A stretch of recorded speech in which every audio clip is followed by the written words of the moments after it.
In this video, I'll help you set up your content maturity settings on Roblox. If you are new here, give me a like, subscribe to my channel. So now let's do this. Now let's tap on the more here and then let's open our settings. Good. On this page, we tap on setting button here.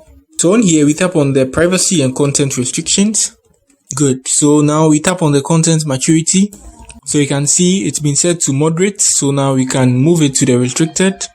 So now we need to verify our age. So you just tap on the verify age. You have to upload an ID and do a selfie verification for them to know you're up to 18, because when you do that, you're going to get access to some sort of games and the rest, some features on Roblox. So they need to verify your age first.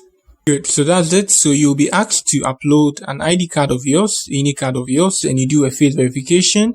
After that, the restriction will be removed from your accounts and you get access to any content on Roblox and features on Roblox. If you are new here, just give me a like and subscribe to my channel. Peace.